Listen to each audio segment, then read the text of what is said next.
What's poppin', calisthenics fam? So yes, I am here with a random whiteboard and brick background, but for good reason. I want you to be able to understand and visually take what I tell you and put it into play immediately. Maybe I speak too fast, or maybe you're from a different country and don't understand what I'm saying, and you really can learn from what I write. Well, now I have two different ways for you to learn. So today I wanted to tackle lengthening your biceps, and by the end of this video, you should be able to understand every part of it and if it actually can even happen. Now, this is how I do all of my free courses. You can go ahead and check out my V-Cut course down below in the description. I'm also going to be giving away a completely free bodyweight training course called Bodyweight 101 next week or the week after. I'm working on that specifically. So today, lengthen your biceps. Can you lengthen your biceps? Well, let's get to that in just a second. First of all, you need to understand there are two heads. There's a reason why it is called bi, okay? Because there are two heads, and your two heads are specifically going to be your short head and your long head, okay? Your short is going to be more medial, inside. Let's just say inside so you understand. I don't need to be using all these big terms. And then outside will be your long head. Now, if you look at your own biceps right now, I want you to do that. Look at your bicep. If you see the inside part of your bicep, doesn't that look a little bit longer, right? Well, there's a point to that in just a second, and that all has to do with where it inserts, okay? So you have you have a tendon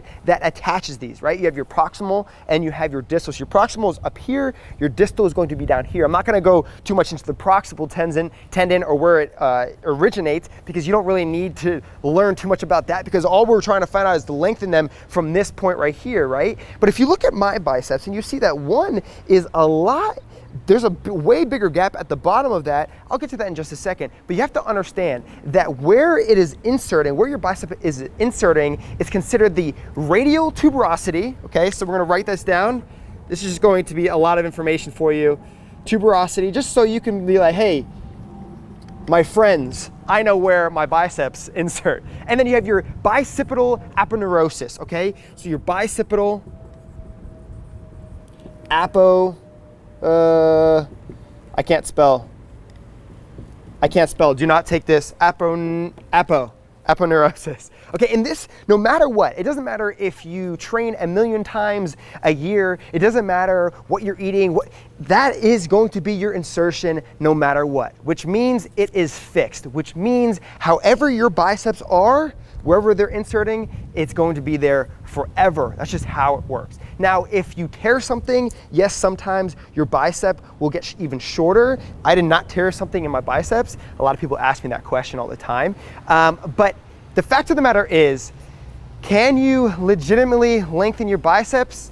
No, you cannot increase the length of where it inserts. And that's the thing that people will get a lot wrong all the time. Now, there are different things that you could be doing, and I'll get into that in just one second. But first thing I want you to understand is the actions of the specific biceps, because if you don't know how to work them correctly, then you won't even be able to build size. You won't even be able to make them appear like they are lengthened, right? So your actions of the biceps are going to be, flexion and supination, okay?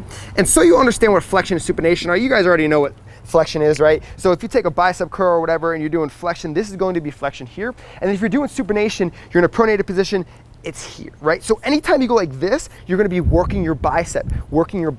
So that is extremely important to learn about when you're trying to lengthen them. Now, obviously, I just said that you cannot lengthen your biceps legitimately by taking the insertion point and trying to bring it down further. It's just how specifically you were genetically made up, all right? So what are we gonna be doing? Well, we need to be looking at different types of stretches, okay?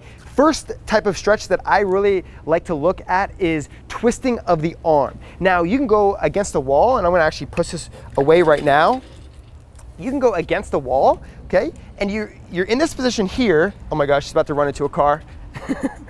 My wife was about to run into a car. So you go against the wall right here, keep that chin tucked here, your butt on the back as well. And all you're gonna be doing is from this pronated position, you're going to supinate as much as possible and really feel that stretch. So when you supinate, you can even bring your arm down a little bit, and this will help the stretch, or even higher. The higher you go, you will feel a nice stretch. So stretching will actually help lengthen the bicep specifically because remember, it can be extremely tight, and that's why it's not looking as lengthy as it can. Now there's another one that you could be doing. You can go on the wall and put your hand here right behind you posteriorly, and you can just bend down and lean forward, or you can find a table and do the same stretch. But there's many different exercises that you could be doing to really try and lengthen. I'm going to keep on saying quote unquote lengthen, because that's what you're really trying to figure out, right? But we all know that it's already fixed. You can't really lengthen the actual insertion of that. So different stretches will definitely help that tension in that area and really stretch it out, which will help look or appear lengthened. And then also foam rolling. You can do a lot of foam rolling. This is myofascial release, and this will help take adhesions out of there, knots, and it just will overall make your muscle a lot lengthier so it can contract a lot more effectively. And that's the final thing that I actually want to talk about. So when you're talking about contractions and you're talking about building the peak of your bicep, what will make your bicep appear like it's longer or bigger or anything like that? Well, first of all, you have to be focusing on the force and that you're providing through the whole movement. So what specific exercises are you doing, and how is that force being applied? Now, when you talk about force, you want the force to be applied throughout the whole movement. You don't want just half of a movement, because then you're only working at that specific angle. And what I mean by that is, if you talk about isometric contractions, isometric means it's like a fixed position, okay? You have concentric, which are moving to shorten the muscle. You have eccentric, that is lengthening the muscle. Now, if you're isometrically contracting at this fixed position, you will only get stronger at this position. You will only be able to build the muscle at this position. Now, in order to make sure you're exerting maximal force throughout the whole movement, you have to do specific exercises that will lengthen the movement and go through the entire one. Now, if you're cheating, and let's just say you're doing bicep curls and you're only going to here, you're only working this part of the bicep. Now, if you're in full complete flexion of that elbow joint and then full extension, now you're getting that full amount of force that is required for it to be effective and efficient for your results. So when we talk about lengthening the biceps, I want to give you one exercise that will specifically help you, bodyweight training only, because like I said, resistance is resistance. Doesn't matter if you're using weights, doesn't matter if you're using your own body weight. Increasing variation will help you build the muscles that you want, and of course the diet and the nutrition that you're putting into play, okay? So when we talk about bicep headbangers, and the reason why I'm writing this right now is so that you can write it down for yourself and go to the park and do it. So you remember, bicep headbanger, not on a pull-up bar, but on dip bars. This is one of the movements that I do in all of my programs.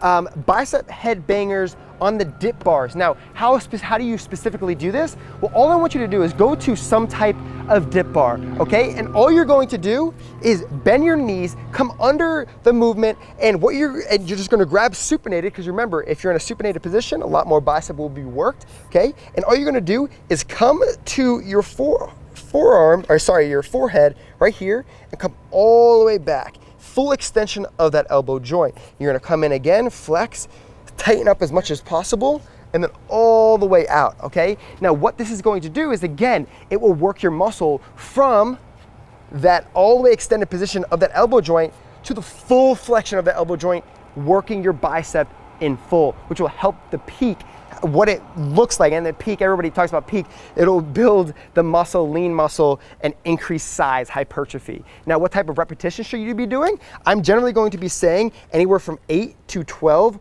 reps with about a 45-second rest period, okay? So 8 to 12 repetitions, 45-second rest period. And with this, and doing about 4 sets, we wanna have higher volume. Remember, bodyweight training, we need higher volume in order to see the effectiveness being done. Right here will be your first step to lengthening your biceps. So with all this information that I gave you, understanding where your biceps are origin is and insertion is, you have everything you need to know from exercise, the reps, the sets, and everything else that I specifically talked about to lengthen your biceps and get the results that you want in that specific area. Now remember to be eating correctly. Do not play around with your diet. It will show in the results on your body. If you're not seeing a lot of incredible results, it's most likely diet related, or you're not progressing correctly. So hopefully you enjoyed this video. Hopefully you enjoyed like the spot that I'm in right now. So weird, but next time maybe we'll go into Hollywood, or maybe we'll go onto the Venice boardwalk and have other people coming right on the board with us. But again, hopefully you enjoyed. Give me a thumbs up if you did. Come back for more. We're gonna be doing this way more often. Thanks for tuning in. Subscribe if you haven't already. Give me a thumbs up, and I'll talk to you soon.